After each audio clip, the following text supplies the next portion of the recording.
नमस्कार। Super India news TV में आपका स्वागत है। मैं हूं राजेश आर्य। आइए देखते हैं आज का विशेष समाचार। कट्टरपंथियों के शिकंजे में बांग्लादेश। ऐसा लग रहा है कि बांग्लादेश मध्य युग में चला गया है, जहां गैर इस्लामिक लोगों और आधुनिकता के लिए अब कोई जगह नहीं रही। बांग्लादेश में आरक्षण विरोधी आंदोलन को लेकर मुझे आरंभ में लगा कि वह छात्रों द्वारा जायज मांग के हक में शुरू की गई एक मुहिम है। हालांकि उन छात्रों ने किसी को यह भांपने तक नहीं दिया कि इस आंदोलन का नक्शा इस्लामिक कट्टरपंथियों और अलगाववादियों ने तैयार किया है। अब इन छात्रों ने पूरे देश में आतंक का माहौल बना दिया है। पिछले कुछ दिनों में इन कथित छात्रों ने करीब 1170 अध्यापकों को अपमानित कर उन्हें नौकरी छोड़ने पर विवश किया। इनमें से अधिकांश अध्यापक हिंदू हैं।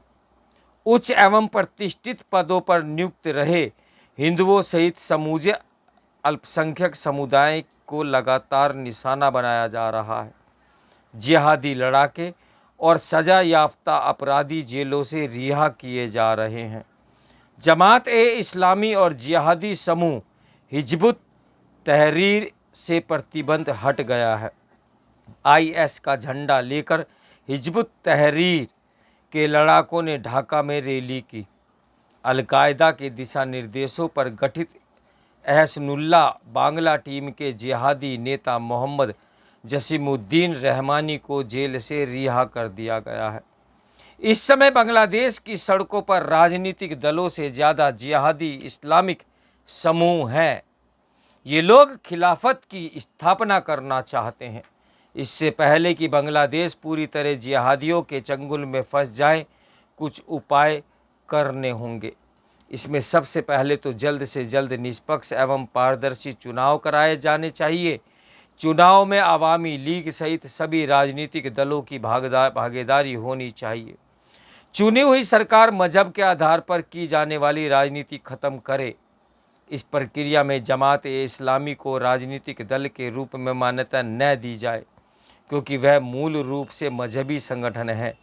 इसी तरह हिजबुत तहरीर, आईएस और दूसरे आतंकी समूहों पर प्रतिबंध लगाया जाना चाहिए। हिंसक भीड़ द्वारा किए जा रहे कथित न्याय के सिलसिले पर विराम लगे। प्रेस को स्वतंत्रता और अभिव्यक्ति की आज़ादी बरकरार रखनी होगी। संविधान के मजहबी आधार को हटाकर पंथ निरपेक्षता को लागू करना होगा। शिक्षकों एवं छात्रों को कक्षाओं तथा सैनिकों को बैरकों में लौट जाना चाहिए। मजहबी आधार पर बने नागरिक कानून खत्म करने होंगे तथा समानता की बुनियाद वाले दीवानी कानून लागू करने होंगे। आज़ादी के म्यूजियम, राष्ट्रपिता के म्यूजियम तथा मुक्ति योद्धाओं के जिन म्यूजियमों को तोड़ दिया गया, उनका पुनः निर्माण करना होगा। मदरसों को स्कूलों में तब्दील करना होगा। पाठ्यक्रम में पंथ निरपेक्ष मूल्यों एवं आधुनिक शिक्षा अपनानी होगी। सरकार को अपने खर्च सार्वजनिक करने होंगे। सूचना का अधिकार कानून पारित कर पारदर्शिता बढ़ानी होगी। शेख हसीना सरकार के लोकतांत्रिक स्वरूप को लेकर तमाम सवाल उठाए जा सकते हैं, लेकिन हाल फिलहाल जो हो रहा है वह भी कतई सही नहीं है। शेख हसीना से सत्ता छीनने वालों की भी लोकतंत्र में कोई भरोसा नहीं है। चारों तरफ बर्बरता का नंगा नाच चल रहा है। मोहम्मद यूनुस या दूसरे जिम्मेदार लोग भी सार्थक हस्तक्षेप करते नहीं दिख रहे हैं। उल्टे उग्र युवाओं के विध्वंसात्मक और अमानवीय क्रियाकलापों को विभिन्न तरीकों से प्रश्रय दिया जा रहा है। चुनाव को लेकर भी कोई सुगबुगाहट नहीं दिख रही है। पूर्व प्रधानमंत्री खालिद जिया के बेटे और बीएनपी नेता तारिक जिया को बांग्लादेश लौटने की अनुमति नहीं दी जा रही है।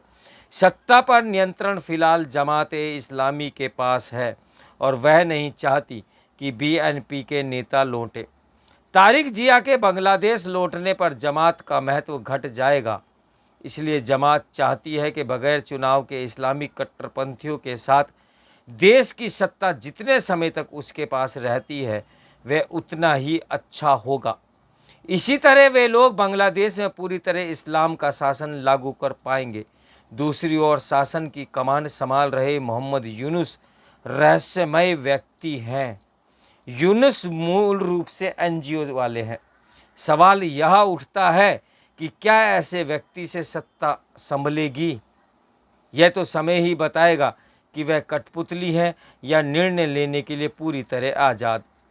उनका अभी तक का रवैया अच्छे संकेत बिल्कुल नहीं देता। उन्होंने 1971 के मुक्ति युद्ध की को खारिज कर 2024 के छात्र आंदोलन को मुक्ति युद्ध का नाम दिया है। मुक्ति युद्ध के स्मृति चिन्हों को ध्वस्त कर देने पर सरकार की तरफ से विरोध की आवाज़ तक नहीं निकली।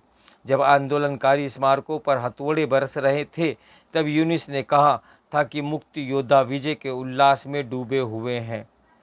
विध्वंसात्मक कार्रवाई का इस निर्जल तरीके से बचाव करते हुए मैंने कभी नहीं देखा। बांग्लादेश में जितने भी अलगाववादी और कट्टर मुस्लिम हैं वो वहाबी इस्लाम में यकीन करते हैं। वहाबी इस्लाम सूफीवाद का विरोधी है, इसलिए कट्टरपंथी अब सूफियों की कब्र या मज़ारों पर को भी निशाना बना रहे हैं। मोहम्मद यूनुस के नेतृत्व वाली अंतरिम सरकार का रवैया प्रचंड भारत विरोधी है। वहाँ भारत विरोधी कई रैलियां भी हो चुकी हैं। शेख हसीना को शरण देने से लेकर बांग्लादेश में आई बाढ़ का ठीकरा भारत पर फोड़ा जा रहा है। लगता नहीं कि यह सरकार भारत से बेहतर रिश्तों की इच्छुक है। बांग्लादेश में हिंदुओं की आबादी मात्र 8% से भी कम है। हिंदुओं का सफाया किए बगैर ये कट्टरपंथी मानेंगे नहीं। फिर शिया और अहमदिया मुसलमानों का भी खात्मा कर देंगे। नास्तिकों, तर्कवादियों और उदारवादियों के लिए भी बांग्लादेश में कोई जगह नहीं होगी। फिर ये लोग आपस में ही लड़कर मरेंगे। उसके बाद भी उन्हें सद्बुद्धि नहीं आएगी। ऐसा लग रहा है कि बांग्लादेश मध्य युग में चला गया है, जहाँ गैर इस्लामिक लोगों और आधुनिकता के लिए अब कोई जगह नहीं बची। कुछ समय पहले बांग्लादेश की तरक्की की चर्चा हो रही थी और बांग्लादेश को उस स्थिति तक पहुंचाने में शेख हसीना का योगदान कोई कम नहीं है। जिहादियों को बेशक उन्होंने जेल में डाला, मगर मजहबी तुष्टीकरण के लिए भी कई काम किए, जैसे मदरसे की डिग्री को मान्यता देने और इस्लामिक संस्कृति का विस्तार। उन्होंने जिनको सह दी, आज वही उन्हें मात देने वाले साबित हुए हैं। तो मेरे साथ बने रहें सुपर इंडिया न्यूज़ टीवी की ब्रेकिंग न्यूज़ के लिए। नमस्कार, मैं हूं राजेश आर्या।